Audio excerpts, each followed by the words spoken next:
नमस्कार मित्रांनो. आपण आज एक महत्त्वाचा टॉपिक बघणार आहे, द ग्रेट गेम, वर्चस्वाची लढाई. गेल्या काही वर्षामध्ये आपण बघतोय की आंतरराष्ट्रीय राजकारणामध्ये बरीच उलथापालथ झालेली आहे.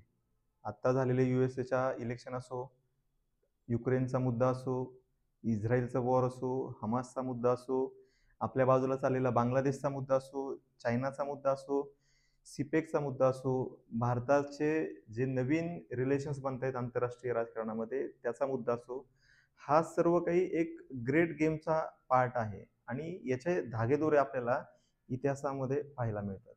सो जिओ पॉलिटिकलमध्ये एक्झॅक्टली काय परिस्थिती चाललेली आहे हे एक थोडक्यात समजून घेऊयात आपण. त्याचे धागेदोरे आपल्याला समजतील. विषय थोडा आपल्याला समजून घ्यायला किंवा आत्ता करंटमध्ये जे काय चाललेलं आहे ते समजून घ्यायला नक्कीच हे तुम्हाला फायद्यात येईल. सो नीट लक्ष द्या. आपण आज एक महत्त्वाचा मुद्दा पाहणार आहोत. सो आपण या व्हिडिओचे काही पार्ट बनवूया की पहिल्यांदा जे काही चाललंय त्यामध्ये USA काय रोल आहे, USA काय आहे त्यामध्ये, रशियाचा काय रोल आहे, रशियाला त्यामध्ये काय मिळणार आहे, चायनाचा काय रोल आहे त्यामध्ये, चायनाला त्यातून काय मिळणार आहे, आणि भारताचा काय रोल आहे, भारताला त्यातून काय मिळणार आहे. सो पहिल्यांदा आपण USA पासून सुरुवात करूया. त्याचं मेन रिझन आहे की आत्ताचं जे जग आहे ते USA सेंट्रिक आहे. सो हा आहे USA. तर तुम्ही बघा, जे जग आहे सध्याचं ते USA सेंट्रिक आहे. जेव्हा सेकंड वर्ल्ड वॉरच्या आधी पूर्ण जग होतं तर युरोसेंट्रिक होतं. युरोसेंट्रिक का होतं? कारण इथे जे ग्रेट ब्रिटन, फ्रान्स हे जे होते हे जगामध्ये सगळ्यात पॉवरफुल कंट्रीज होते. दुसऱ्या महायुद्धानंतर काय झालं तर सत्तांतर झालं, म्हणजे जी पॉवर होती ती युरोप पासून शिफ्ट झाली USA आणि तेव्हापासून USA एक सुपर पॉवर म्हणून उदयाला आला. पण त्याच वेळेस USSR पण एक सुपर पॉवर होता, पण USAचा 1989 मध्ये फॉल झाला. USA अनेक देशांमध्ये विभागला गेला, तुकडे पडले USAचे. आणि त्यानंतर अमेरिका हा, युनायटेड स्टेट्स ऑफ अमेरिका हा जगामध्ये सोल सुपर पॉवर आहे. Sole super power. सो आता आपण जे काही पाहतो किंवा आपल्या इथे न्यूज बघा, जस्ट इमॅजिन करा की आपला न्यूजपेपर आहे किंवा तुम्ही रोज वाचता, त्यामुळे तुम्ही बघा की विदाऊट USA तुम्हाला न्यूज दिसते का? टीव्ही चालू केला तुम्हाला USA दिसणार. तुमचे जे आवडते मूवीज असतात ते हॉलिवूडचे असतात, तुमचे आवडते सेलिब्रिटीज असतात ते USAचे असतात, तुमचे हिरो हिरोईन्स असतात ते सुट्टी सेलिब्रेट करायची असेल कुठे असेल तर USA जातात. तुम्हाला एज्युकेशन घ्यायचं असेल तर तुम्ही USA प्रेफर करता. म्हणजे आजच्या जगामध्ये जर कोणाला जाण्याची इच्छा आहे कुठे तर ती आहे अमेरिकेला. कारण ते अमेरिकन ड्रीम्स म्हणतो आपण त्याला, अमेरिकन ड्रीम्स म्हणजे जे काही सगळं चांगलं आहे ते अमेरिकेमध्ये. त्यामुळे आपण आता जे काही चाललेलं आहे आत्ताच्या घटना आणि त्यामध्ये भारताचा आणि अमेरिकेचा काय संबंध आहे आणि अमेरिका हे कशा या गोष्टी इन्फ्लुएन्स करते, त्यामध्ये अमेरिकेला काय आहे आणि अमेरिकेने हे निर्णय का घेतले असावेत हे आपण बघणार आहोत. सो आपण पहिला मुद्दा बघूया सध्याचा, तो म्हणजे Ukraine crisis. Ukraine crisis. Ukraine crisis का म्हणतोय तर आता लक्षात घ्या, इथे हा रशिया आहे, हा इथे युक्रेन आहे, ते युक्रेन आहे, इथे बेलारूस आहे आणि हा क्रिमिया आहे. हा क्रिमिया आहे. आता मागच्या 2 वर्षांमध्ये या दोघांमध्ये युद्ध चाललेले आणि हे युद्ध सुरू करण्यामध्ये साहेबांचा म्हणजे USAचा हात होता. आता लक्षात घ्या, USAचे त्यावेळेसचे जे प्रेसिडेंट होते त्यांचं नाव काय होतं? प्रेसिडेंटचं नाव काय होतं? Joe Biden. यांचं पार्टीचं नाव होतं डेमोक्रेटिक. सो जर तुम्ही बघितलं जो बायडनच्या कारकिर्दीमध्ये आपल्याला हमास इस्रायल वॉर सुरू झालेलं बघितलं आपण युक्रेनचं क्रायसिस बघितलं. त्याच काळामध्ये आपण बांगलादेशमध्ये पण आपल्या इथे बांगलादेशमध्ये पण आपण बघितलं की तिथल्या सिटिंग निवडून आलेल्या प्राईम मिनिस्टरला जावं लागलं तिथे एक विद्यार्थ्यांच्या नावावरती एक चळवळ उभा केली, जी की एक फॉल्स फ्लॅग ऑपरेशन आपण म्हणू शकतो. सर्व युद्ध हे आता हे युक्रेनचं जे वॉर आहे, युक्रेनचं जे क्रायसिस आहे, हे पण एक फॉल्स फ्लॅग ऑपरेशन आहे. म्हणजे त्यांना अचीव काहीतरी वेगळं करायचंय आणि त्यासाठी त्यांनी हे युद्ध फेस दाखवलं की हे आम्ही युद्ध, पण युद्धाच्या आडून त्यांना बऱ्याच गोष्टी अचीव करायच्या असतात. मग कोणत्या गोष्टी अचीव करायच्या आहेत ह्या आपण पहिली गोष्ट बघूया. पहिली गोष्ट आहे क्रिटिकल मिनरल्स. तर हा जो युक्रेन आहे हा रिच इन मिनरल्स आहे, क्रिटिकल मिनरल्स. आता क्रिटिकल मिनरल्स लागतात कशाला, तर जे लेटेस्ट टेक्नॉलॉजी आहेत इलेक्ट्रॉनिक्समध्ये, सेमी कंडक्टर आहे, तुमचे डिफेन्सचे इक्विपमेंट्स आहेत, सर्व गोष्टीमध्ये क्रिटिकल मिनरल्स लागतात. आणि जगामधला 5% क्रिटिकल मिनरलचा साठा हा युक्रेनकडे आहे. आता सध्या जर बघितलं तर सुपर पॉवरसाठी अमेरिका आणि चायना यांचं एक प्रकारचं बॅटल चालू आहे.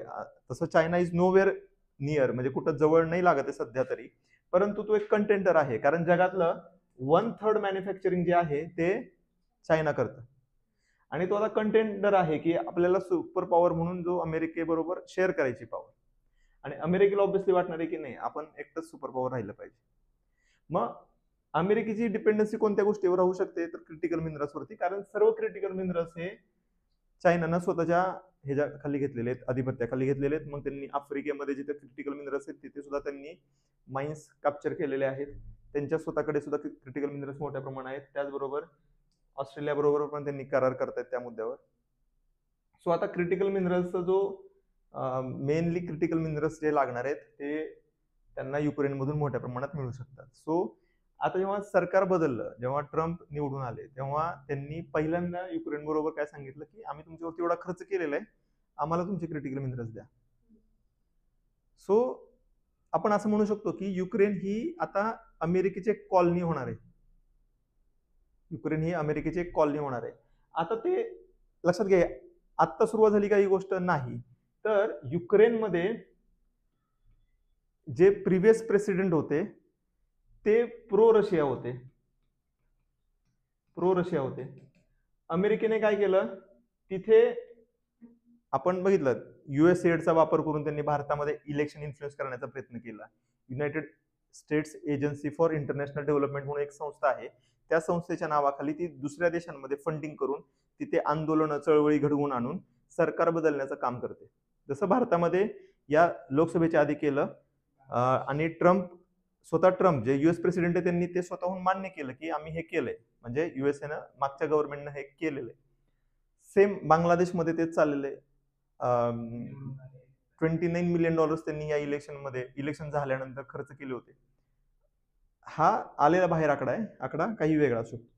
सेम त्यांनी काय केलं, इथे जे निवडून आलेलं प्रो रशियन सरकार होतं त्यांना बाजूला केलं आणि आपला पपेट म्हणजे झेलेन्स्की हा एक कॉमेडियन होता आणि हा कॉमेडियनला त्यांनी डायरेक्ट युक्रेनचा एका देशाचा प्रेसिडेंट बनवला. एक कॉमेडियन, टीव्हीवरती येऊन कॉमेडी करायचा व्यक्ती. सो झेलेन्स्की हा एक कॉमेडियन होता, तो डायरेक्ट काय झाला, प्रेसिडेंट ऑफ युक्रेन झाला. आता हा पपेट आहे, याला कॉमेडी शिवाय दुसरं काही येत नाही, लक्षात घ्या.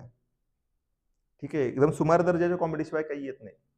मी जर त्यांचे व्हिडिओ पाहिले कॉमेडीचे तर तुम्हाला ते समजून येईल. म्हणजे तेवढे पण काही चांगली कॉमेडी न करणाऱ्या व्यक्तीला अचानक तुम्ही एक प्रेसिडेंट बनवता आणि जेव्हा एखाद्या देशाचा प्रेसिडेंट एखादा कॉमेडियन होतो तेव्हा त्या देशाची कॉमेडी होते, जी की आता युक्रेनची झालेली.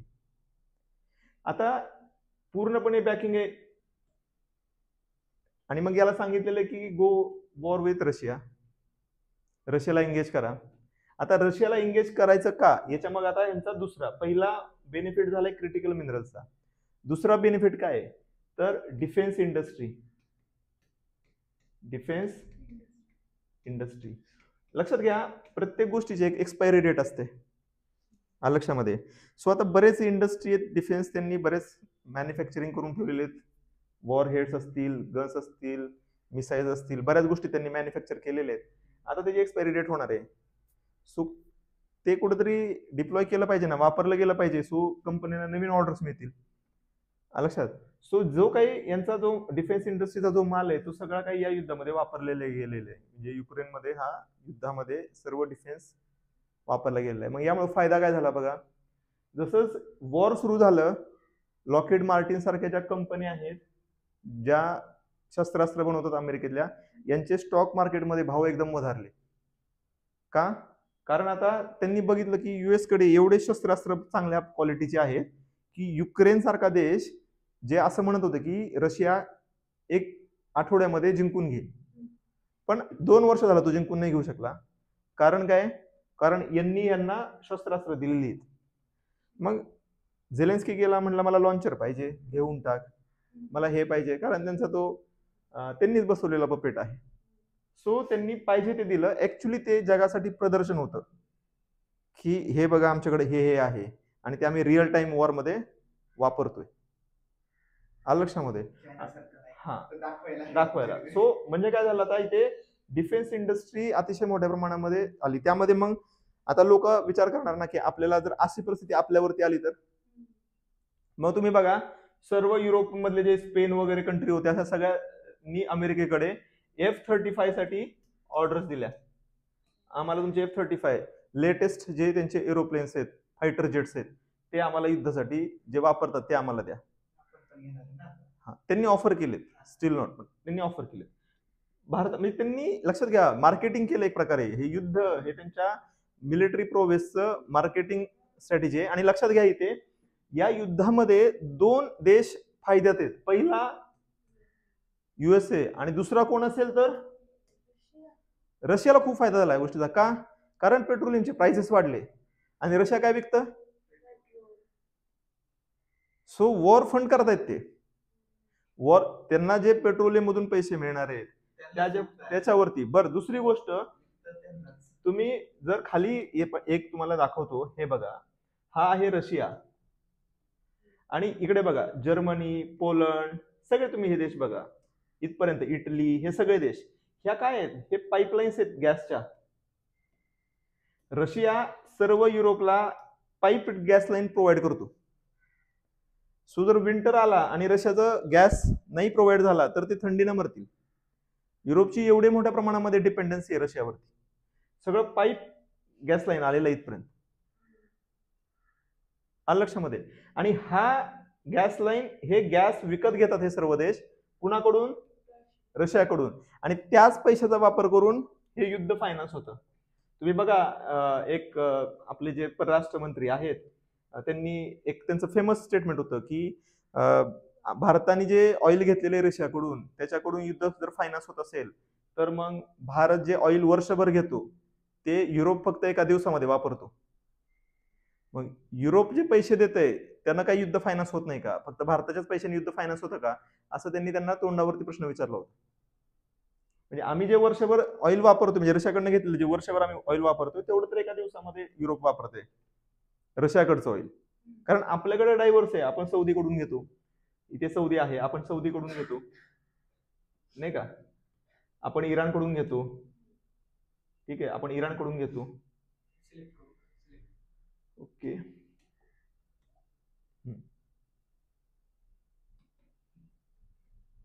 ठीक आहे. तर आपण वेगवेगळ्या देशांकडून घेतोय, इथून नाही का, जे इथं जे छोटं दिसतंय कतार आहे तर त्याच्याकडून आपण घेतोय. सो बरेच देश आहेत त्यांच्याकडून आपण डायव्हर्स इम्पोर्ट घेतो. तर रशिया त्यातला एक देश आहे, पण हे जे युरोप आहे यांचा मेजॉरिटी जो सप्लायर आहे तो कोण आहे? रशिया. सो यातून काय झालं, जे प्राइसेस वाढलेले आहेत रशियाला याचा फायदा झाला. रशियाचा रुबल पहिल्यांदा पडला होता, पण त्यानंतर बघा रशियाचा रुबल जो आहे, जी करन्सी जी आहे ती अतिशय वाढलेली आहे. सो फरक तर काही नाही पडलेला त्यांचा.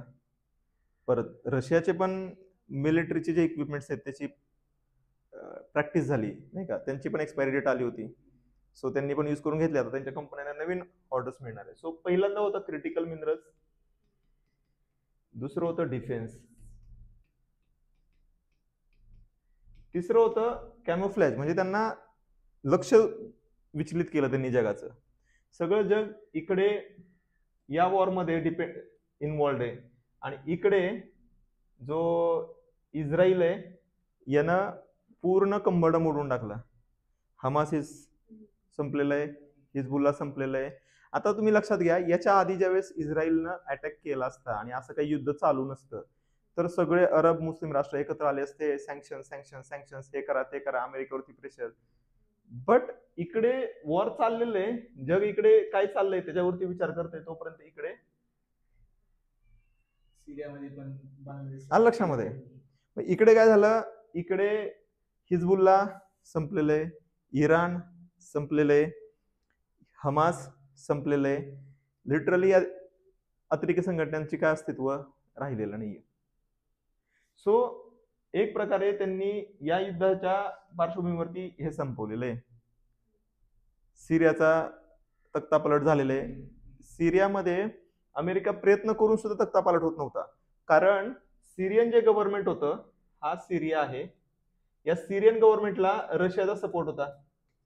आता लक्षात घ्या, एका दगडामध्ये किती पक्षी मारले जातात. आता रशिया जर इथे इन्व्हॉल्ड आहे, रशिया जर युक्रेनमध्ये इन्व्हॉल्ड आहे, तर आता सिरियाला मदत कोण करणार? सिरियाचा तख्तापलट झाला. सिरियामध्ये जो असद फॅमिली एवढे वर्ष रूल करत होती ती गायब, खतम, त्यांचं वर्चस्व खतम. सो रशियाला इथे गुंतवलं आणि इकडे सिरिया कॅप्चर केलं.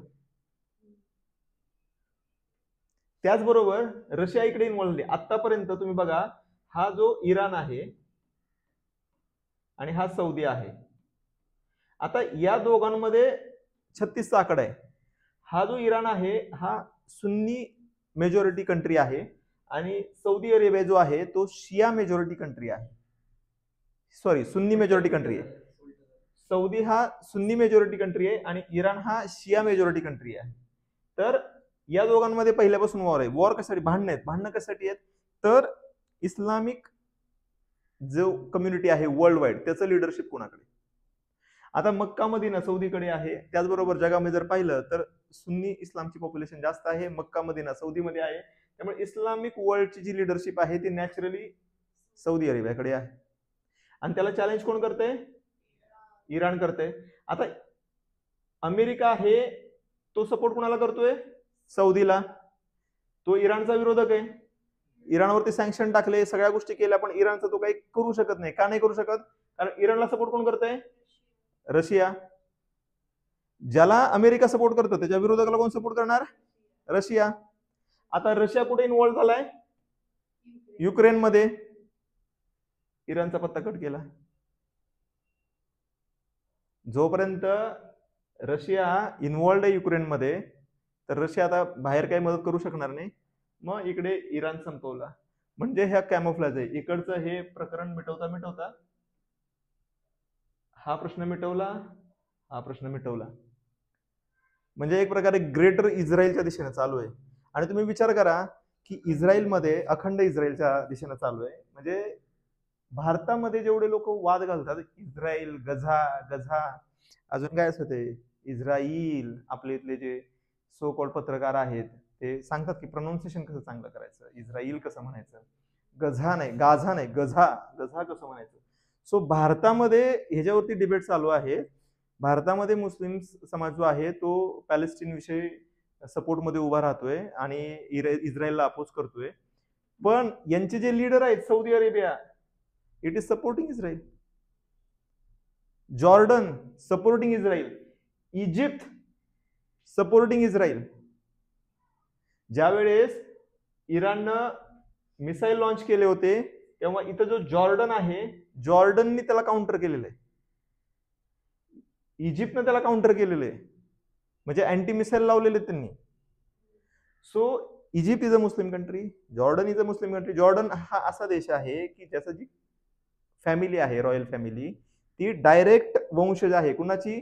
तर इस्लामचे जे संस्थापक आपण म्हणू पैगंबर आहेत त्यांची डायरेक्ट वंश आहे जॉर्डनची फॅमिली.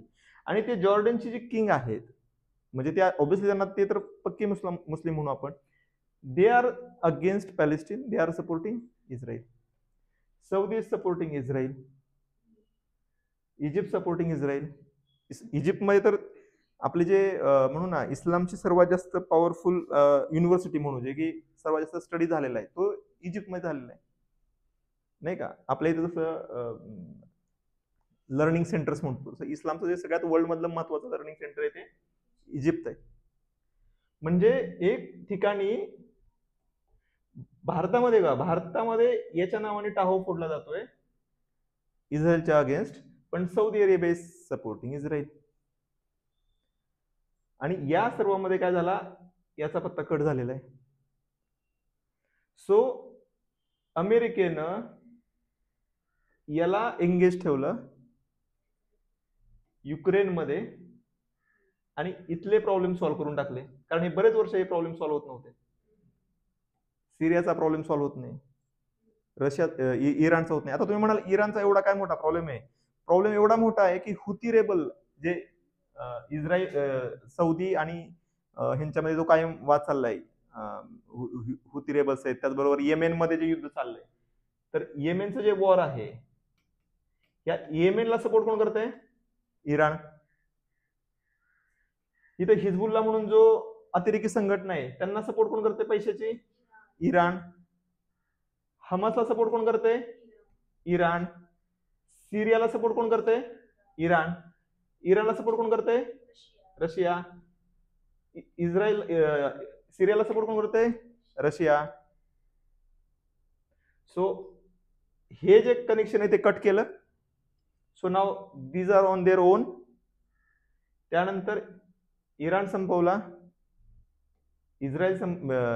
सिरिया संपवला. त्यामुळे आता सौदी अरेबियाचं जे कॉम्पिटिशन होतं ते संपलं. सो जो अरब पेनिन्सुला आहे जिथे इस्लामचा सुरुवात झाली किंवा जिथे इस्लामचं ओरिजिन आहे त्या ठिकाणी ऍक्च्युली हा जेवढा मुद्दा चघळला जात नाही किंवा त्याला सपोर्ट केला जात नाही, त्यापेक्षा जास्त सपोर्ट हा पाकिस्तान, भारत आणि बांगलादेश मधला मुस्लिम करतो. ते म्हणतात बेगानी शादी में अब्दुल्ला दिवाना असे. म्हणजे इथले तुम्ही हा म्हणजे original are not supporting, but हे बेगानी शादी में अब्दुल्ला दिवाना इथले त्या नावाने टाहो फोडतात. आणि मग आपण बघतो की आपले जे पार्लमेंटमध्ये आपले जे एक संसद आहेत हैदराबाद मधले ते जय पॅलेस्टाईन म्हणतात, पण सौदीमध्ये पॅलेस्टाईनला सपोर्ट करणं लिगली गुन्हा आहे. यू कॅनॉट ओपनली सपोर्ट और से नाही का की वी सपोर्ट पॅलेस्टाईन नाही म्हणू शकत, पण भारतामध्ये म्हणू शकता. सो भारतामध्ये फ्रीडम आहे. ठीक आहे. सो आता हे मुद्दे झाले यांच्या बाजूने, अमेरिकेच्या बाजूने. आपण 1, 2, 3 मुद्दे पाहिले.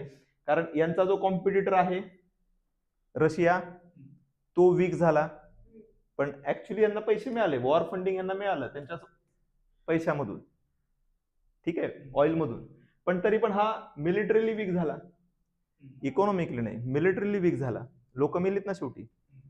आणि रशियामध्ये युद्ध हरणं चालत नाही. ज्यावेळेस रशियाने एखादा लीडर युद्ध हरतो तर त्याला ते तिथली जनता काढून टाकते. So Putin will be dead if he loses the war. So पुतिनकडे युद्ध हरणं हा ऑप्शन नाही.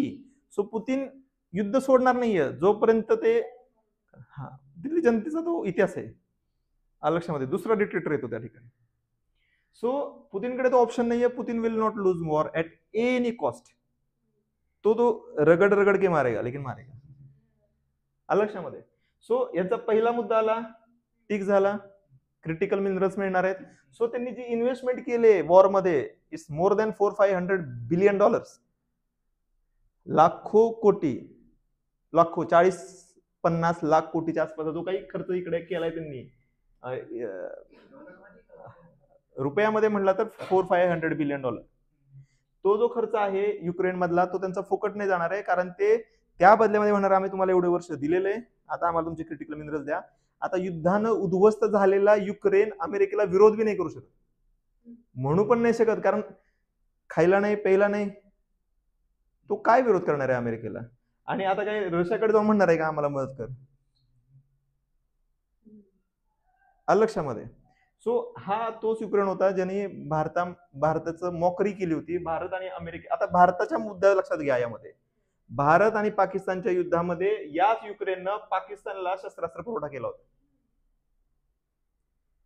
आणि भारतातले लोक युक्रेनला सपोर्ट करतात ऑन व्हॉट बेसिस. आता लक्षात घ्या, भारत पाकिस्तान युद्धामध्ये युक्रेनला सपोर्ट हा करतोय युक्रेन, म्हणजे पाकिस्तानला सपोर्ट युक्रेन करतोय, भारताला सपोर्ट रशिया करतोय, पण भारतातले लोक युक्रेनच्या नावाने सपोर्ट करतात. समजून घ्या तुम्ही, एवढं आपल्या इथे हुशार लोकांची मांदियाळी आहे किंवा आपला इथला मीडिया एवढा अवेअरनेस क्रिएट करतो की त्यांनी हे बघितलं नाही की पाकिस्तानला सपोर्ट कोण करतं? युक्रेन. भारत पाकिस्तान युद्धामध्ये सपोर्ट कोणी केला? युक्रेन.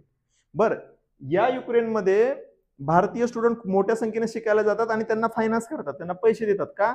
कारण युक्रेन हा युरोपचं गेट आहे. युक्रेनमध्ये जाऊन तुम्ही डिग्री घेतली, तुम्ही MBBS केलं, तर तुम्ही पूर्ण युरोपमध्ये कुठेही नोकरी करू शकता.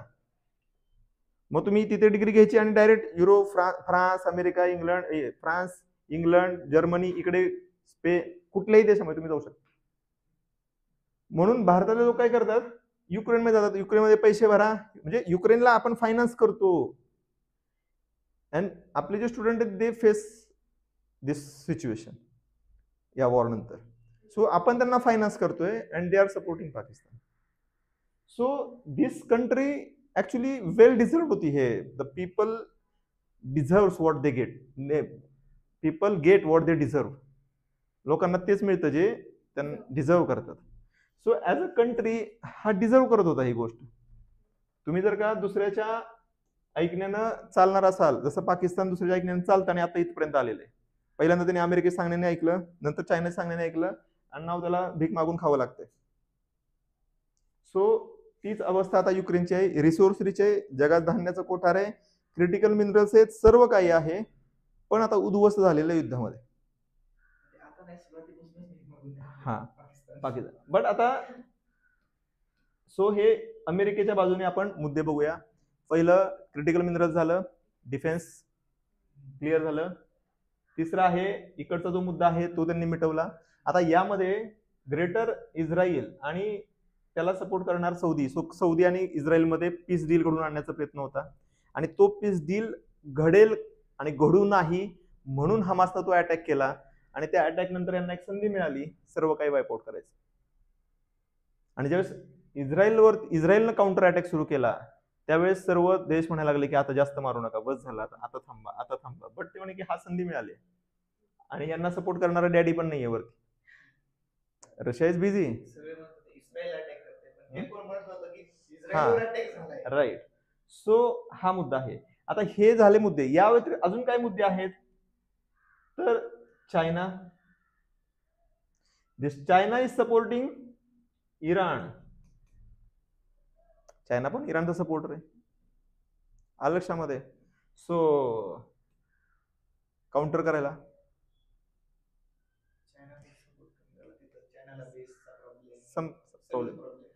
त्यानंतर चायनाचा जो बेल्ट रोड इनिशिएटिव्ह आहे तो कोलॅप्स झाला. आलं लक्षामध्ये. आपण पुढे डायग्राम पाहूया बेल्ट रोड इनिशिएटिव्ह मध्ये त्यांना काय काय अचीव्ह करायचं होतं. सो एक प्रकारे चायनाचा जो इमर्जन्सी आहे त्याला त्यांनी काउंटर केलेलं आहे. सो हा ग्रेट गेम अमेरिकेच्या बाजूने होता. पण आता अमेरिकेमध्ये काय आहे तर दोन ग्रुप आहेत. जसं भारतामध्ये बीजेपी, काँग्रेस आणि दोन विचारधारा आहे आणि त्या दोन विचारधारामध्ये काय वाद चालू असतो, तसा अमेरिकेमध्ये पण दोन विचारधारा आहेत आणि त्यांच्यामध्ये वाद चालू असतो. भारतामध्ये मल्टी पार्टी सिस्टीम आहे, अमेरिकेमध्ये मल्टी पार्टी आहेत पण मेनली दोनच पार्टी आहेत. एक आहे डेमोक्रॅट आणि दुसरा आहे रिपब्लिकन. आता इथे यांच्यामध्ये खूप मोठा इश्यू आहे विचारामध्ये आणि यामध्ये एक नवीन टर्म आलेली आहे, डीप स्टेट. युएसचं डीप स्टेट हे काय आत्ता आहे का? नाही. डीप स्टेट म्हणजे काय? Steel frame. भारतामध्ये काही लोक, आता भारतामध्ये काँग्रेस आलं तरी पण निर्णय घेणारे एक ब्युरोक्रेसी आहे ती सेम आहे, आलं लक्षामध्ये. तेच IS आहेत, तेच सचिव आहेत, फक्त काही सचिव बदलतात, त्या ठिकाणी दुसरे सचिव येतात, पण ते सचिवच असतात आणि ते नोकरी करूनच आलेले तिथपर्यंत. तसं प्रत्येकाची ब्युरोक्रेसी असते, प्रत्येक देशाची एक स्टील फ्रेम असते की जे निर्णय घेत असते. आता स्पर्धा परीक्षेचा मुलं अभ्यास करतात, त्यांना काय ते स्टील फ्रेमचा पार्ट बनायचं, त्या डिसिजन मेकिंग बॉडीमध्ये जायचंय. सो अमेरिकेमध्ये पण एक स्टील फ्रेम आहे, पण अमेरिकेची स्टील फ्रेम ही ब्युरोक्रेसी नाहीये. तिथली कॅपिटलिस्ट लोक आहेत, तिथले थिंक टँक्स आहेत, त्यांची थोडं स्टील फ्रेम वेगळे, आणि ते जे वेगवेगळ्या विभागातले जे लोक आहेत, जे पॉवर पोझिशन होल्ड करतायत, मोठमोठे इन्व्हेस्टर्स आहेत, ते जे होल्ड करतात ते डिसाईड करतात की अमेरिकेने काय केलं पाहिजे. आणि अमेरिकेमध्ये त्यांचं जगामध्ये सुप्रेमसी राहावी यासाठी सर्व काही गोष्ट हे डीप स्टेट करत असतं. आता या डीप स्टेट हे इररेस्पेक्ट ऑफ पॉलिटिकल पार्टी आहे, म्हणजे डीप स्टेट डेमोक्रॅटचे लोक पण आहेत, रिपब्लिकन पार्टीचे लोक पण आहेत. आता यामध्ये कसं आहे की डीप स्टेटला किंवा हे जे निर्णय घेतं जे पैसेवाले लोक आहेत त्यांना हा फरक पडत नाही की डेमोक्रॅट आहे का रिपब्लिकन आहे. त्यांचा हाच फरक आहे की आमचे पॉलिसीज राबवल्या पाहिजे, आणि जो यांची पॉलिसी राबवतो तोच डेमोक्रॅट पार्टी किंवा असेल, किंवा तीच पार्टी युएसचा प्रेसिडेंट बनते. पहिल्यांदा होता की ट्रम्प जे होते ते अगेन्स्ट गेले डीप स्टेटच्या, आणि तिथून पुढे आपल्याला तो विषय ऐकायला मिळायला लागला मीडियामध्ये, डीप स्टेट वगैरे, कारण रिपब्लिकनचे जे लोक होते, जे लीडर्स होते, त्यांनी ओपनली बोलायला सुरुवात केली. मग तुम्हाला इलॉन मस्क बोलताना दिसेल, तुम्हाला जे डी वान्स आहे जो की डेमोक्रॅट मधला होता तो इकडे आलेला आहे, तुम्हाला जी तुलसी गब्बार्ड आहे ती डेमोक्रॅट पार्टीची लीडर आहे, तुम्हाला रिपब्लिकन मध्ये आलेली दिसते. सो आता हा डीप स्टेटचा काय मुद्दा आहे, आपण एक उदाहरण बघूया. USAID, United States agency for international development. लोकांना वाटतं ही एड म्हणजे काही मदत वगैरे आहे, तर मदत वगैरे काही नाही. 1961 मध्ये याची स्थापना झालेली होती अमेरिकेने, आणि हे अमेरिकेच्या जगातले इंटरेस्ट सिक्युअर करण्यासाठी हा युएसएड देत असतंय मदत. मग इंटरेस्ट कसं, सपोज भारतामध्ये एक इथे नर्मदा नदी आहे आणि इथे डॅम बनणार आहे, इथे डॅम बनणार आहे, तर इथे काय करायची, एक एनजीओ निर्माण करायची भारतामध्ये, त्या एनजीओ ला सप्लाय करणार अमेरिका युएसएडच्या नावाने. ती इथे कुठेतरी एखाद्या आफ्रिकेमध्ये एखादी एनजीओ क्रिएट करणार, ही इथली युएसएड यांना फायनान्स करणार, ही युएसएड यांना फायनान्स करणार, आणि मग इथं नर्मदा आंदोलन उभा राहणार. सो जे आंदोलन उभा राहतं त्यांना पैसा कुठून येणार, युएसएड मधून. आता यामध्ये युएसएडचे काय इंटरेस्ट आहेत ते युएसएडला माहिती. जसं की आपल्या इथे तमिळनाडू मधला जो न्यूक्लिअर प्लांट होता, तिथे होऊ नये म्हणून आंदोलन झाली. जे आंदोलन करणाऱ्या संघटना होत्या त्यांचं फायनान्सर कोण होता, युएसए. रिझन काय होतं, कारण ते न्यूक्लिअर प्लांटचा जो प्रोजेक्ट होता तो रशियाला मिळाला होता, तो पाहिजे होता अमेरिकेला. सो तो कॉन्ट्रॅक्ट जर अमेरिकेला मिळालं तर ते आंदोलन अमेरिकेने केलं नसतं. मग त्यावेळेस रशिया बॅक्ड एनजीओने आंदोलन केलं असतं, आणि रशियाला प्रोजेक्ट मिळाला तर अमेरिका बॅक्ड एनजीओ आंदोलन करणार आहेत. भारतामध्ये जर रशियाचे पण एनजीओ आहेत जे रशियाकडून पैसा करून गोंधळ घालणार आहेत, आणि अमेरिकेचे पण एनजीओ आहेत जे अमेरिकेकडून पैसा घेऊन गोंधळ घालणार आहेत. सो त्यांच्या देशाचे जे इंटरेस्ट आहेत हे सुपर पॉवर आहेत, लक्षात घ्या. भारत नाहीये, मान्य केलं पाहिजे आपण. सो हे सुपर पॉवर आहेत, ते तिथं बसून आपल्या इथे गोंधळ घालू शकतात, लक्षामध्ये. सो हा एक मुद्दा आहे की आपण पाहू शकतो. आता यामध्ये काय झालं की जो डेमोक्रॅट आहे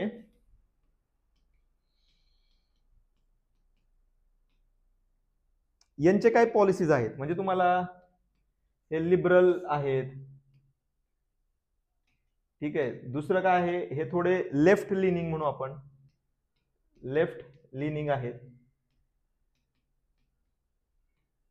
थर्ड आहेत प्रो वॉर, ठीक आहे.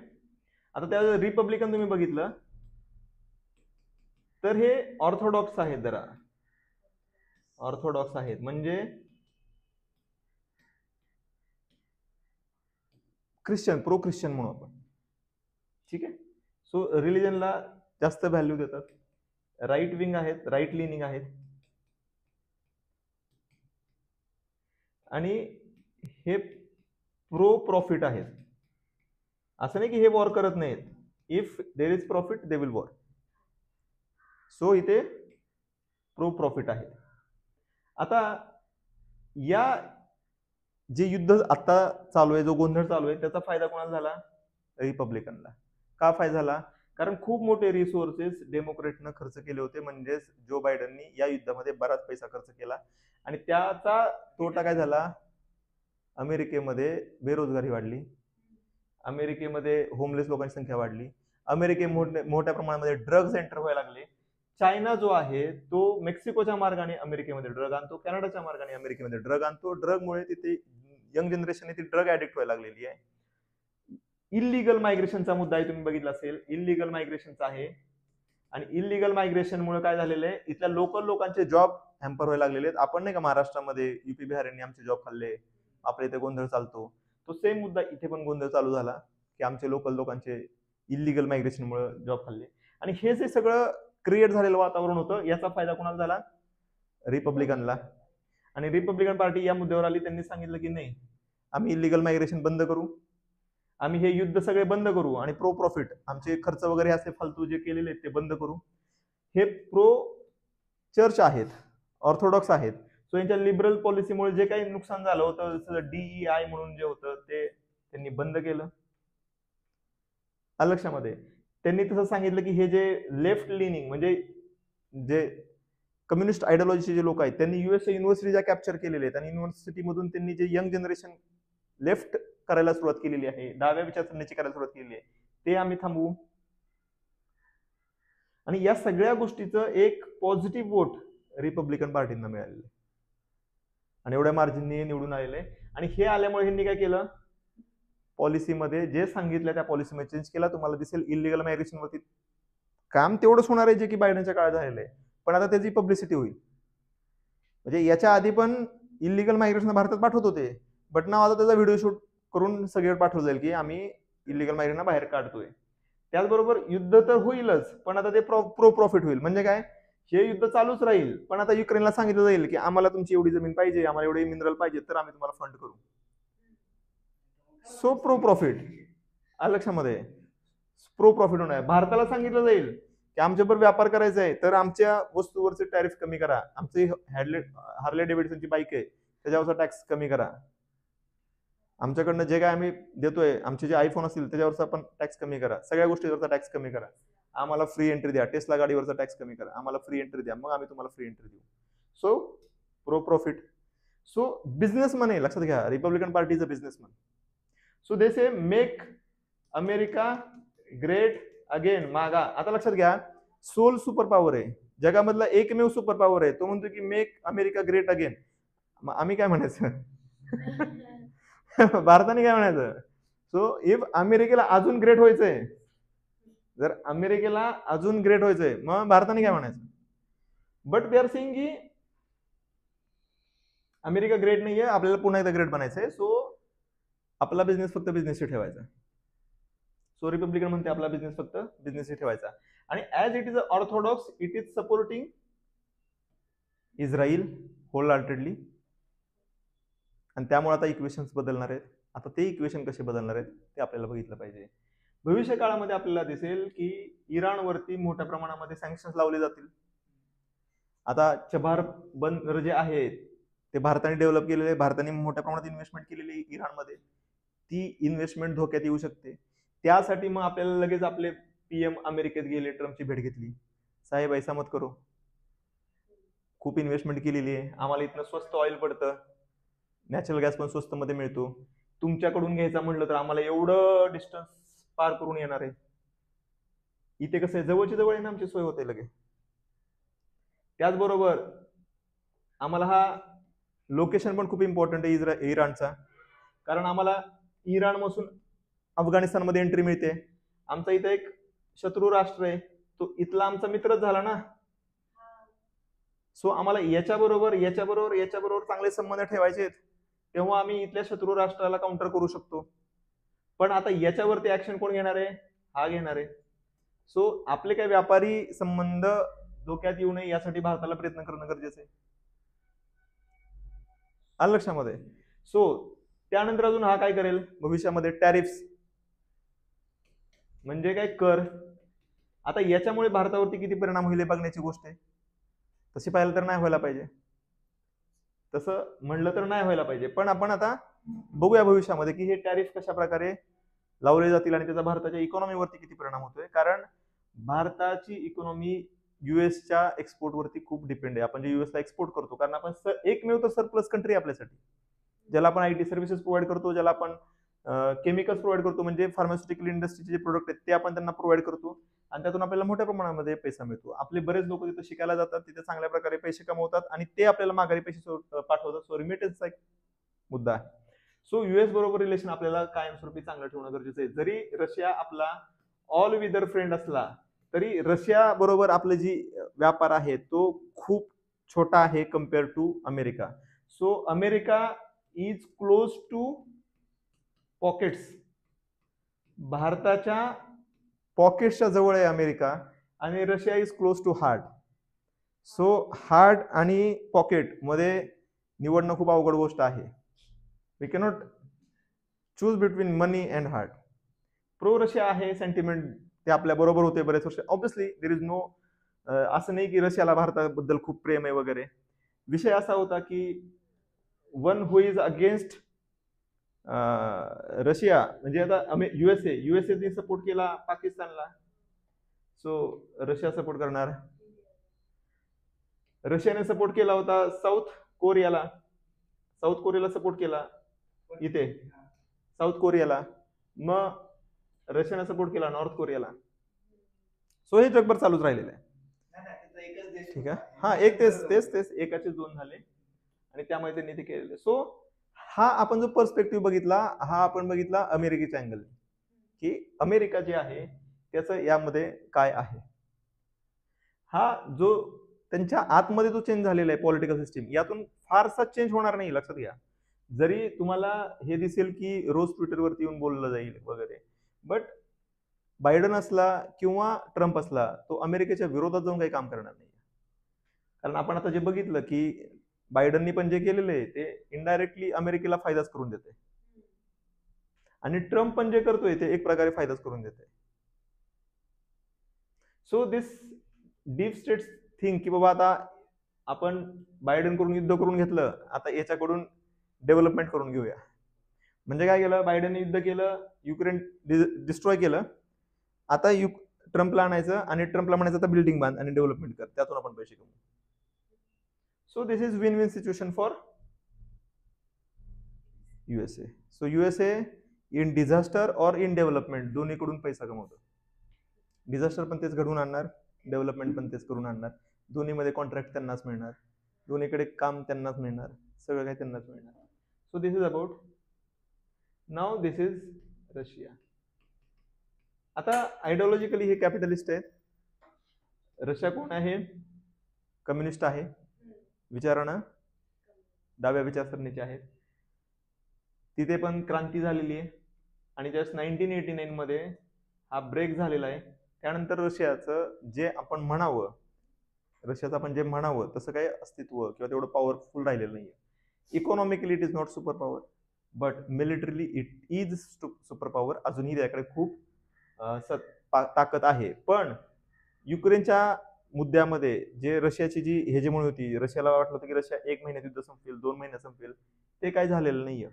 त्यामुळं अमेरिकेने एक प्रकारे जगाला दाखवून दिलं की we are the super power, आम्ही रशियाला कुठेही एंगेज ठेवू शकतो. सो रशिया तसा आपण मुद्दा गेलाय. आता रशियाचा मुद्दा काय आहे, रशिया आणि चायनाचा पहिला क्रॉस होता, बट या युद्धामुळे हे दोन जवळ आले. रशियामुळे भारत, चायना, रशिया, ब्राझील म्हणून ब्रिक्स जवळ यायला लागले. मग त्यांना लक्षात आलं की हे अमेरिका रशियाला जर असं करू शकतं, चायनाला असं करू शकतं, तर भारत म्हणणार आपल्यालाही करू शकेल, ब्राझील म्हणणार आपल्यालाही करू शकेल, आणि त्यातून मग अमेरिकेची डोमिनेशन, म्हणजे अमेरिकेला पाहिजे ते अमेरिका कधीही करू शकतो. जर असं झालं तर मग बाकीच्यांनी काय करायचं, म्हणून एक अल्टरनेट सत्ता केंद्र निर्माण करायचं म्हणून ब्रिक्सला ताकद देण्याचा प्रयत्न केला गेला. But America is steel super power. अमेरिकेने सांगितलं ब्रिक्स नाही चालणार, आम्ही 100% टॅरिफ लावू. त्याचबरोबर जे ब्रिक्स मध्ये येणारे सौदी वगैरे होते त्यांना वॉर्निंग दिली, तुम्ही गेला, कारण अमेरिकेचा जो डॉलर आहे तो पेट्रोलियम वरती डिपेंड आहे. पेट्रो डॉलर म्हणतो आपण त्याला, कारण पेट्रोलियमचे पेमेंट्स आहेत ते डॉलर मध्ये होतात. आणि पेट्रोलियम एक्सपोर्ट करणाऱ्या ज्या कंपनी त्या अमेरिकेच्या ऐकण्यामध्ये आहेत. आणि जर सौदी ब्रिक्सला मिळाला आणि ब्रिक्सची करन्सी जर सौदीने ऍक्सेप्ट केली किंवा पेट्रोलियम एक्सपोर्ट करणाऱ्या कंपन्यांनी जर ऍक्सेप्ट केली, देशांनी ऍक्सेप्ट केली, तर ऑब्व्हियसली रशियाला अमेरिकेला त्याचा खूप मोठा फटका बसेल. बट नाव यांनी गन कुठं नेमलेली आहे? इथे. जे सौदीला पाहिजे सांगितलं, सौदी तुला जे पाहिजे ते आम्ही देतो. इराण संपवला, रेबल संपवले, येमेनचे अतिरेकी संपवले, सगळं तुला पाहिजे ते केलेलं आहे. नाव स्टे विथ अस, आमच्या बरोबर. सो हे जे येणार होते भारता ब्रिक्सला भेटायला, यांनी डायरेक्ट यू टर्न घेतला. नाही आम्ही तर नाही आम्ही त्यामध्ये आम्ही नाही येणार आहे. ठीक आहे. सो आम्ही चुकून झालं होतं ते, आम्ही काही जॉईन वगैरे करत नाही. सेम विथ अर्जेंटिना जॉईन करणार होता, तर ते म्हणलं यार हे ब्रिक्स वाले कुठे, हा कुठे जवळ आहे आम्हाला. आणि ब्रिक्सचा जो सगळ्यात पॉवरफुल मिलिटरी आहे रशिया, त्याला जर एवढा प्रॉब्लेम क्रिएट होतो तर हे आमचं काय रक्षण करणार आहे? Again a power game. So ब्रिक्सचं जे उभा राहण्याच्या आधीच थंड बस्त्यामध्ये आपण गेलेलं आहे असं म्हणू शकतो.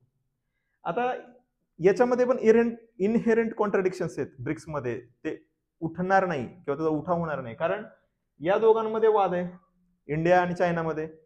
रशिया आणि चायनामध्ये पण बॉर्डर डिस्प्यूट आहेत, त्यांच्यामध्ये पण वाद आहे.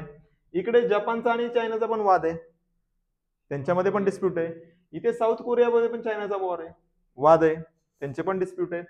इथं साऊथ चायना सी मुळे पण वाद आहेत, इथे पण सगळ्या बॉर्डर देशांबरोबर चायनाचा वाद आहे. सो तुम्ही सगळ्या जगाबरोबर भांडणं करून त्यांच्याबरोबर एकत्र संस्था पण स्थापन करू शकत. सो त्यामध्ये पण हा मुद्दा आहे. सो चायनाचा जो स्टेटस ऑफ चायना जे आहे,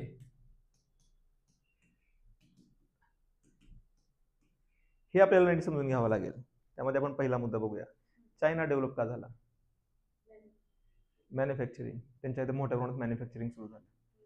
पण मॅन्युफॅक्चरिंग सुरू झालं ते केलं कोणी? तर ज्यावेळेस चायनानं पॉलिसी बदलली आणि त्यांचं जो कम्युनिस्ट पार्टी होती त्यांनी ठरवलं की आम्ही आता इकॉनॉमीमध्ये कॅपिटलिस्ट धोरण स्वीकारणार आहे, त्यावेळेस युएसए आणि जपान आणि युएसए यांनी मोठ्या प्रमाणामध्ये चायनामध्ये इन्व्हेस्टमेंट केलेली आहे. सो चायनाची जी इकॉनॉमिक डेव्हलपमेंट झालेली आहे, जी इंडस्ट्रियल मॅन्युफॅक्चरिंग हब म्हणून ते नावारूपाला आलेलं आहे, त्यामध्ये दोन देशांचा हात आहे, तो म्हणजे अमेरिका आणि जपान. अमेरिका आणि जपानने मोठ्या प्रमाणामध्ये चायनामध्ये इन्व्हेस्टमेंट केलेली आहे आणि त्याच्यामुळे तुम्हाला आज जी चायनाची डेव्हलपमेंट दिसते ती दिसते. कारण अमेरिकेमधले जे मोठे मोठे मॅन्युफॅक्चरिंग इंडस्ट्रीज होत्या, तुम्ही आज चायनामध्ये कोणत्या कंपन्या फेमस आहेत तुम्ही लक्षात घ्या ना. ऍपल चायनामध्ये बनतं, आहे कंपनी अमेरिकन. टेस्लाच्या कार चायनामध्ये बनतात, आहे अमेरिकन. टाटाची जॅगवार आहे, चायनामध्ये बनते, आहे जॅगवार. टाटाची लँड रोड, टाटाच्या कंपन्या आहेत, कंपनी आहे चायनामध्ये, बनते कुठं? सॅमसंग कंपनी कुठली आहे? साऊथ कोरियाची, बनते कुठं? मॅन्युफॅक्चरिंग चायनामध्ये.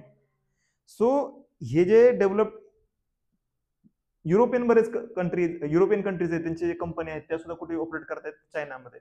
कारण चायनाने काय केलं? लेबर स्वस्त आहे, टेन्शन घेऊ नका, आम्ही फक्त पोटापुरतच पगार देणार, आम्ही काय आमचे ते लोक असेच काम करतात, टेन्शन नाही घ्यायचं. सो पगार देणार नाही. लेबर लॉज आमच्यामध्ये नाहीच आहेत, विषय संपला.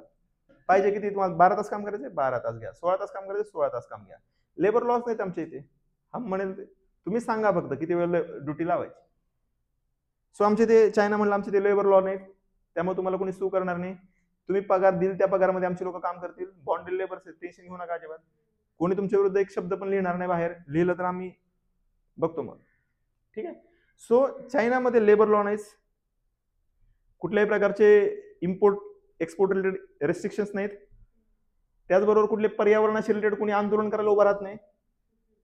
आलं लक्षामध्ये? कोणी चायनामध्ये जाऊन आंदोलन नाही करणार, हा प्लॅनमुळे पर्यावरणाचं नुकसान होतंय, अजिबात नाही. आंदोलन करण्याच्या आधी तो गायब असतो. सो एवढी आदर्श परिस्थिती सगळ्या उद्योगपतींना पाहिजे असते प्लॅन टाकण्यासाठी. आणि मग सर्व जगातले जे उद्योगधंदेवाले आहेत, लक्षात घ्या, आपल्याला वाटतं चायना हवेत मोठा झाला आणि आपल्या इथे अनेक महाभाग असतात ते की म्हणतात की चायनाकडे बघा, चायनाने एवढी मोठी इन्व्हेस्टमेंट केली, एवढी मोठ्या प्रमाणात त्यांनी डेव्हलपमेंट केली, चायना एवढा मोठा झाला. बट त्या मोठा होण्यामाग कारण बघा काय आहे, त्यांनी ज्या पॉलिसी त्यावेळेस राबवल्या. आपल्या भारतामध्ये हे राबवू शकता. आपल्या इथे लँड जर आपल्याला घ्यायची असेल गव्हर्नमेंटला एक रोड बांधायला, तरी तो 15 वर्ष कोर्टात केस चालते. अमेरिकेमध्ये, चायनामध्ये, तुम्ही बोलायला इथे नसतेच मग. हा, चायनामध्ये कसं आहे, लँड घ्यायची आहे, दुसऱ्या दिवशी सगळं वेकेट.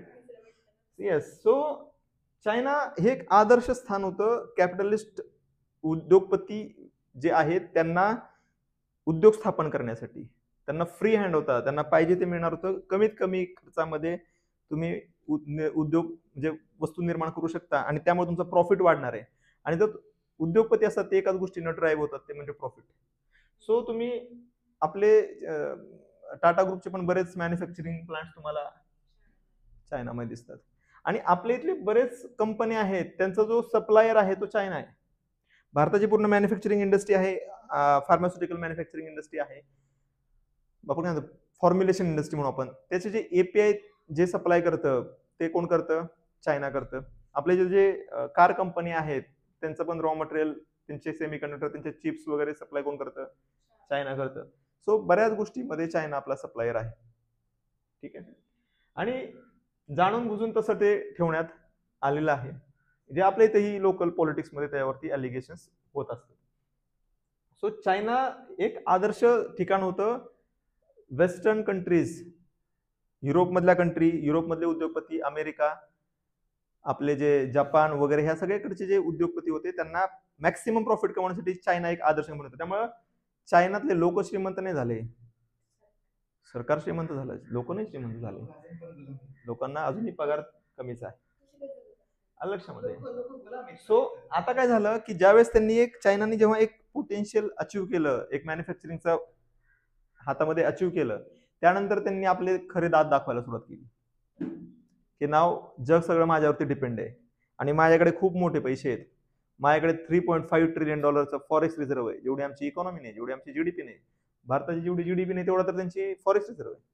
आणि ज्यावेळेस एवढ्या मोठ्या प्रमाणामध्ये त्यांनी पॉवर अचीव्ह केलेली आहे चायनाने, त्यानंतर त्यांनी खायचे दात बाजूला ठेवले आणि दाखवायचे दात बाजूला ठेवले, खायचे दात दाखवायला सुरुवात केली.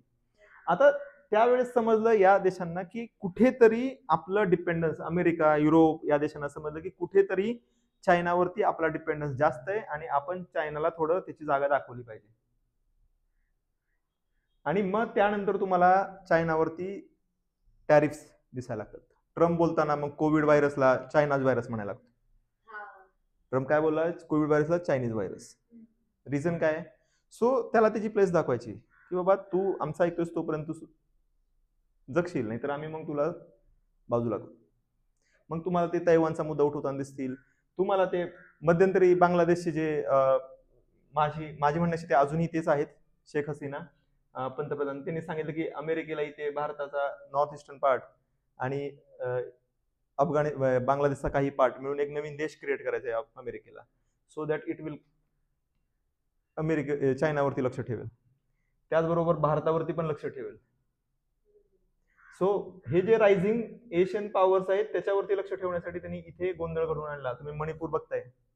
मणिपूरच्या मुद्द्यामध्ये बायडननी स्टेटमेंट दिलं की जर तुमची इच्छा असेल तर मी बोलतो, जे काय उठाव करतायत त्यांच्याबरोबर, त्या दोन्ही टोळ्यांबरोबर मी बोलतो. ते आमच्या पंतप्रधानाचं ऐकत नाही, बायडनचं काय ऐकेल? हा. So what is the relation? रिश्ता काय कहलाता है, नाही का? अमेरिका आणि मणिपूरचा किंवा अमेरिका आणि हे नॉर्थ ईस्टर्न. हा. सो नाही, बघावं लागेल. सो आता मुद्दा काय आहे की यांच्यामध्ये काहीतरी रिलेशन आहे. काय आहे? त्यांनी ते स्टेटमेंट दिलं की मी बोलतो. आणि या मुद्दे आपल्याला त्यावेळेस दिसतात ज्यावेळेस डोज म्हणून जे आहे, जे की इलॉन मस्कने स्थापन केलेलं ब्रेन चाइल्ड आहे त्यांचं, dose, department of government efficiency, DOG. त्यांनी जेव्हा काही डॉक्युमेंट्स बाहेर काढले की युएसएडनं कुठं कुठं मनी सप्लाय केला होता. भारताच्या इलेक्शनमध्ये त्यांनी मागच्या लोकसभेच्या इलेक्शनमध्ये $21 मिलियन, जवळपास 170-80 कोटी खर्च केले होते की वोट लोकांनी त्यात आपल्याला पाहिजे ते सरकारला टाकावं. आणि त्याच्यावरती मग ट्रम्प बोलतात की यांनी इंटरफेअर केलेला आहे इंडियन इलेक्शनमध्ये, अमेरिकेने इंटरफेअर केलेला आहे लक्षामध्ये. सो चायना आणि इंडिया तर सध्या इट इज युझिंग इंडिया, भारताला ते वापरते कशासाठी, to counter China, counter China. So great game आहे हा, लक्षात घ्या. हा इथे बसलेला आहे, हा याला काउंटर करतोय, याला त्याची जागा दाखवून देतोय, नाही का. इथे याला याची जागा दाखवून देतोय, याला याची जागा दाखवून देतोय. तिथे काही नाही चालू, ते शांत बसलेलं आहे, नथिंग ऑन, नाही का. इथं पूर्ण खेळ करून टाकलेला आहे. आता काउंटर चायना कसं काय. सो भारताला ते सपोर्ट ह्यासाठीच करणार आहे कारण त्यांना काउंटर करायचं चायनाला. सो जर चायना काय म्हणला तर चायना +1 स्ट्रॅटेजी आली, तर चायनातले उद्योग शिफ्ट करायचे कुठे, तर मग आपल्याला एक अल्टरनेट चीप लेबर असलेला देश पाहिजे. सो आपण भारताला वापरू शकतो. त्याचबरोबर भारतामध्ये मोठ्या प्रमाणामध्ये इंग्लिश स्पीकिंग पॉप्युलेशन आहे, सो ते चांगल्या प्रकारे कम्युनिकेट करू शकते. त्याबरोबर डेमोक्रेसी आहे, म्हणजे आपल्याला एक पाहिजे तसं भारताची त्यांना भीती नाही आहे, लक्षात घ्या. कारण भारतामध्ये ते कधीही आंदोलन घडवून आणू शकतात. भारतामध्ये त्यांचे बरेच ॲसेट्स आहेत, नाही का. आपण म्हणून त्याला काय त्याला काय, हा म्हणजे त्यांचे पेरलेले लोक, बरोबर, पेरलेले लोक त्यांचे बरेच आहेत भारतामध्ये, की जे त्यांच्या एका हुकमावरती येऊ शकतात. मग तिथे शाहीनबाग कधीही ते करू शकतात भारतामध्ये, किसान आंदोलन ते कधीही घडवून आणू शकतात, खलिस्तानी मुवमेंट ते भारतामध्ये कधीही घडवून आणू शकतात. भारताचा इंडेक्समध्ये एखादा डेमोक्रेटिक इंडेक्स काढायचा आणि भारताचं नाव एकदम खाली टाकायचं, ते कधी करू शकतात. अडाणी सारखं ते हिंडनबर्गचा मुद्दा कधीही क्रिएट करू शकतात. एखादा इंडस्ट्रियलिस्टला टार्गेट करून इलेक्शनच्या तोंडावरती ते आपल्या लोकसभेमध्ये कधीही डिस्कशन घडवून आणू शकतात. हा, कधीही, म्हणजे भारतामध्ये ते काही करू शकतात. They have free hand in India. So India हा त्यांना कधीच थ्रेट नाहीये. आणि ऍक्च्युली इंडिया आणि USA तसं पाहायला गेलं तर एक प्रकारे चांगले अलाइज पण होऊ शकतात या मुद्द्यामुळे. जस्ट त्यांचं ऐका, त्यांना सर्व करा. पण मग जे अमेरिकेच्या जवळ गेलेले आहेत ते काय फारसं कधी कोणी प्रगती केलेली नाहीये. आपण उदाहरण बघू शकतो, पाकिस्तान अमेरिकेच्या जवळ गेला, संपला.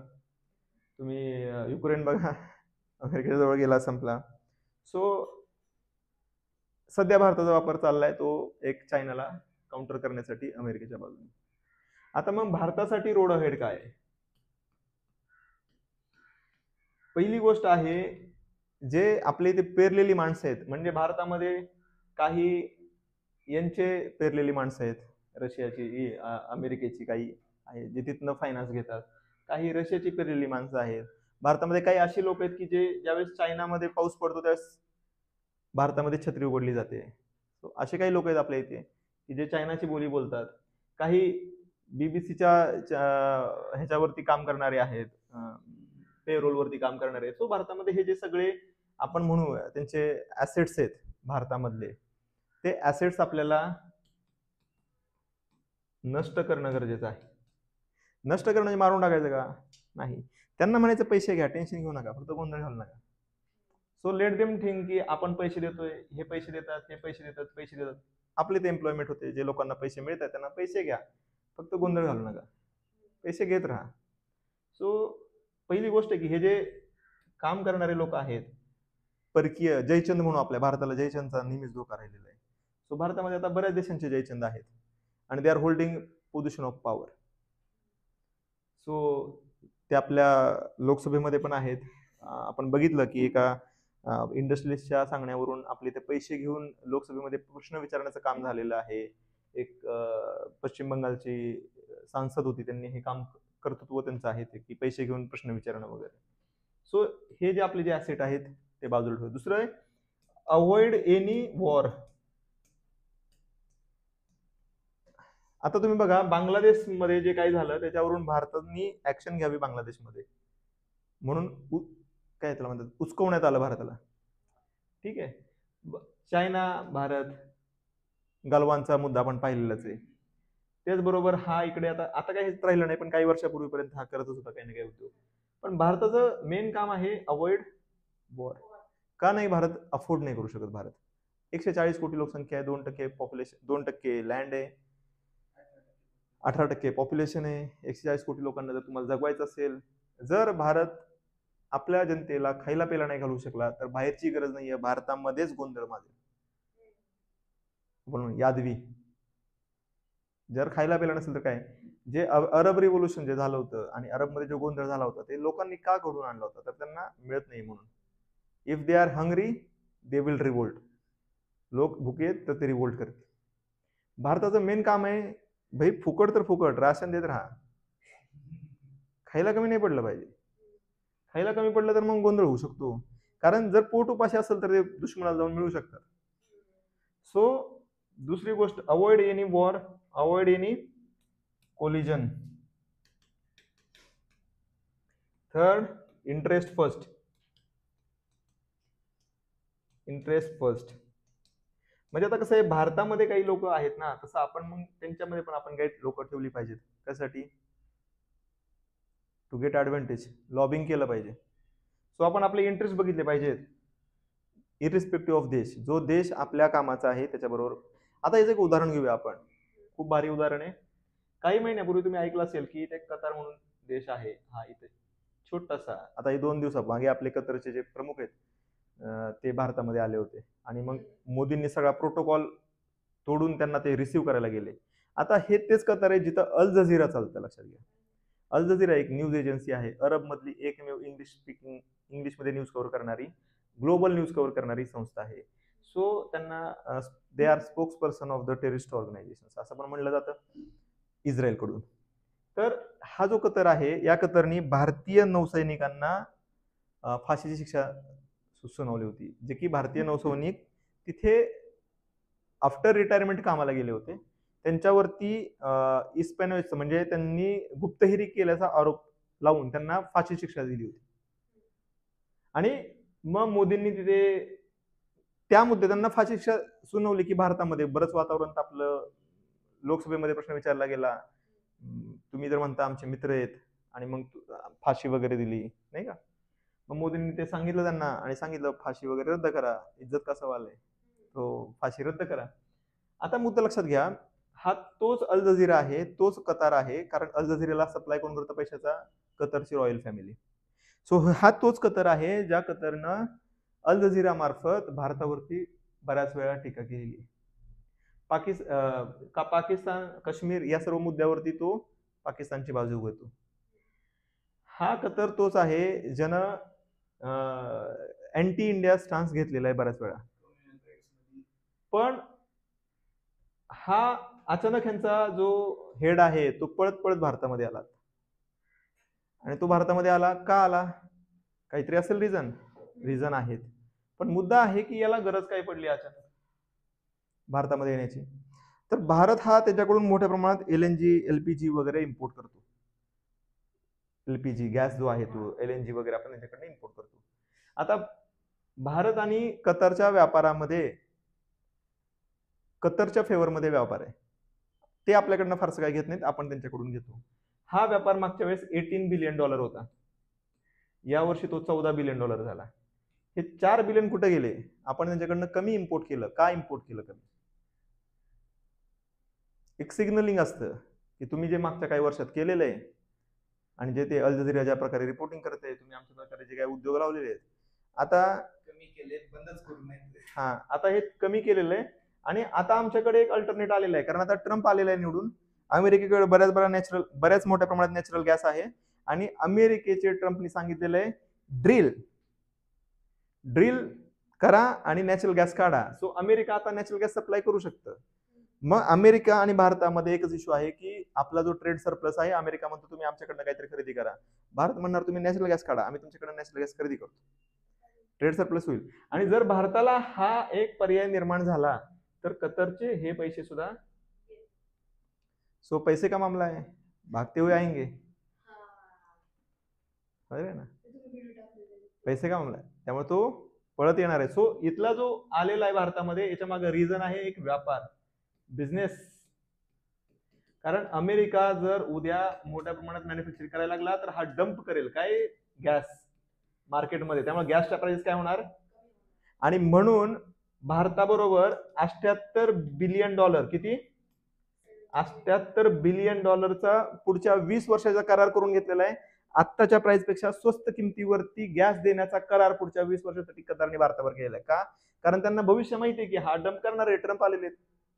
आतापासून 10 ते 12 महिन्यानंतर तुम्हाला गॅसच्या प्राइजेस मध्ये उतार दिसेल, कारण अमेरिकन गॅस मार्केटमध्ये येईल. सो या मुद्द्यावरती काय झालं, ये भाई साहब आ गए. हे जे कतरचे हेड आहेत ते भारतामध्ये आले, कारण त्यांना बिझनेस इंटरेस्ट दिसत आहेत आता.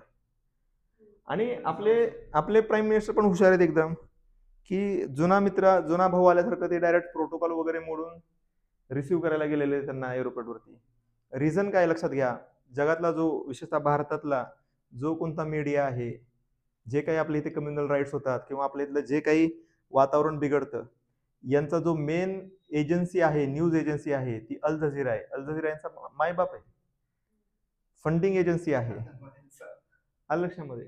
आता जर अल जझीरा त्या मुद्द्यावरती शांत बसलं, तर मग आंतरराष्ट्रीय मार्केटमध्ये काश्मीर क्लिप कट करणारे काही लोक, यांचा कोणी मायबापच राहत नाही. आलं लक्षामध्ये. आणि मग यांचा मायबाप राहणार नाही, तर मग अभ्यासली भारतामध्ये थोडी शांती निर्माण होऊ शकते. सो जे विरोधकांना, जे अँटी इंडियन इलेमेंट्स आहेत, त्यांना जे फायनान्स करणारे इलेमेंट होते, त्यांना मित्र करून टाकायचं आणि त्यांना उपकृत करायचं, की भाऊ टेन्शन मत घेऊ, तुझ्याकडनं मी घेतो गॅस, वो देख लो उतना देख लो. आलं लक्षामध्ये. सो इथे काय तिसरा मुद्दा काय होता, बिझनेस फर्स्ट. आपण इंटरेस्ट बघितला पाहिजे. जगामध्ये आंतरराष्ट्रीय राजकारणामध्ये कोणी कायमचं शत्रू आणि कायमचं मित्र नसतं. कारण लक्षात घ्या, की ज्याला अफगाणिस्तानला टेररिस्ट ऑर्गनायझेशन म्हणतात, तालिबानला टेररिस्ट ऑर्गनायझेशन म्हणतात, पण तालिबान किंवा अफगाणिस्तान बरोबर भारताचे कधीच शत्रूचे संबंध राहिलेले नाहीयेत. कायमच मित्रत्वाचे संबंध राहिले अफगाणिस्तानमध्ये. आलं लक्षामध्ये. कारण काय आहे, कारण आपला कोणी मित्र नाहीये, कोणी शत्रू नाहीये. नेबर हा कायमच मित्र असला पाहिजे. पाकिस्तानला ते समजलं नाही, म्हणून आतापर्यंत नुकसान करून घेतलं. कारण भारताचा वापर करून तो बराच मोठा होऊ शकला असता आणि आपल्याला पण मोठं करू शकला असता, पण पाकिस्तानचा उद्देश एकच होता, की आम्हाला पाय घालायचा आहे भारताच्या पायामध्ये. अदरवाईज हे बाकीचे सगळे नेबरिंग कंट्रीज त्यांना आपण काय केलेलं आहे, फायनान्सच केलेलं आहे. हा मालदीव एवढा बोलतो तरी पण आपण त्याचं पाणी हुक्का सगळं आपणच देतो. आलं तर हे भारताला एक वसुधैव कुटुंबकम ही आपली फिलॉसॉफी आहे. भारताने कायमच शांतीचं धोरण स्वीकारलेलं आहे, आणि जर शांतीचं धोरण स्वीकारलं असेल तर तुम्हाला कोणत्याही ग्रुपमध्ये सामील होता येणार नाही. आपण इंटरेस्ट बघितला पाहिजे, आपल्या इंटरेस्टनुसार आपण काम केलं पाहिजे. आणि जर या रिलेटेड तुम्ही जर म्युनिक कॉन्फरन्स जी झालेली आहे आता, त्यामध्ये पण तुम्ही जर आपले परराष्ट्र मंत्र्यांचं भाषण ऐकलं असेल, तर त्यांनी एकदम चांगल्या प्रकारे उत्तर दिलेलं आहे युरोपियनला. युरोपियनला काय सांगितलं त्यांनी, की तुम्ही आमच्या देशात जे केलं त्याच्या 1% जरी आम्ही तुमच्या देशात केलं तर तुम्हाला ते चालणार नाही. तुम्ही एवढा आमच्या अंतर्गत राजकारणामध्ये हस्तक्षेप करताय आणि तरी तुम्ही आम्हाला शिकवताय.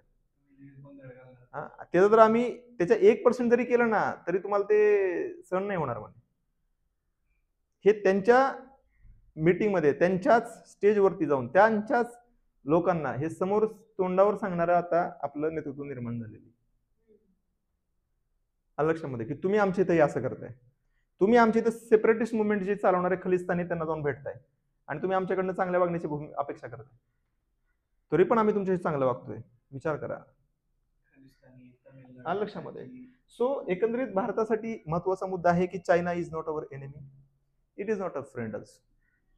मित्र पण नाहीये, शत्रू पण नाहीये. भारतामधले जोपर्यंत आपण इंडिपेंडंट होत नाही तोपर्यंत चायना आपल्या एकदम त्यांचे रिसोर्स एक्सप्लोर करून आपल्याला स्वस्तामध्ये माल देत आहे, चांगली गोष्ट आहे. आपल्याला कॉम्पिटिटिव्ह ऍडव्हान्टेज राहील तोपर्यंत आपण मेक इन इंडिया करून भारतामध्ये त्याचे अल्टरनेट क्रिएट करू, त्यानंतर आपण डिपेंडन्सी कमी करू शकतो. ऍट दिस मोमेंट तुम्ही चायना आपल्यासाठी एक चांगला सप्लायर आहे. सो गलवानचा मुद्दा झाला तरी पण तुम्ही जर जाऊन व्यापाराचे आकडे चेक केले तर भारताने चायनाकडनं इम्पोर्ट करणं बंद नाही केलं, वो तो बढ़ रहा है. लक्षामध्ये. बॉर्डरवरती वॉर झालेले आहे पण चायना बरोबर व्यापार पण चालू आहे. लक्षामध्ये. कारण ह्या गोष्टी आपण बंद नाही करू शकत आहे, ते लक्षात ठेवायचं. 2% जागा आणि 18% पॉप्युलेशन. लक्षामध्ये. आपण त्या गोष्टी अफोर्ड नाही करू शकत, त्यांच्यासारखी आपली अवस्था नाहीये. सो कोणी आपला शत्रू नाहीये, कोणी आपला मित्र नाहीये. चायना आपला शत्रू नाहीये, त्याला आपण कॉम्पिटिशन नाही करू शकत. होल सुपर पॉवर आहे तो मॅन्युफॅक्चरिंग मध्ये. सो त्याचबरोबर आपले जे इनसाइडर आपले जे लोक आहेत, जे की ऍसेट्स आहेत बाहेरच्या देशातल्या लोकांचे, त्यांना न्यूट्रलाइज करणं गरजेचं आहे. आपल्या इथे जे जातीयवादी आपण म्हणू की थर्ड फ्रंट आहे आपल्या इथला, की काही लोक आपल्या इथलेच आपल्या नेशन स्टेट विषयी भांडणं करत असतात आणि इंडियन स्टेटच्या विरुद्ध युद्ध करण्याची भूमिका आपल्या इथले काही पॉलिटिकल लीडर घेतात. तर त्यांनी पण आपल्या विचारांमध्ये बदल करायला पाहिजे आणि त्या दृष्टीने काम पण केलं पाहिजे. या सर्व गोष्टी केल्या तर आपल्याला या आत्ताचा जो जिओ पॉलिटिकल सर्कस चालू आहे जगामध्ये त्याच्यावरती आपल्याला नेव्हिगेट करता येईल, नाही का, त्यातून मार्ग काढून भारताला पुढे जाता येईल. कारण इथे हा ग्रेट गेम आहे, प्रत्येकाला वर्चस्व पाहिजे, प्रत्येकाला मोठं व्हायचंय, प्रत्येकाला आता यामध्ये बघा आपण एवढं बोललो, साऊथ आफ्रिका कोणी बोललंच नाही, साऊथ आफ्रिका कोणी बोललंच नाही, साऊथ अमेरिका कोणी बोललंच नाही. They are irrelevant, like no one cares. This is for exploitation, जे की पूर्वी आपण होतो.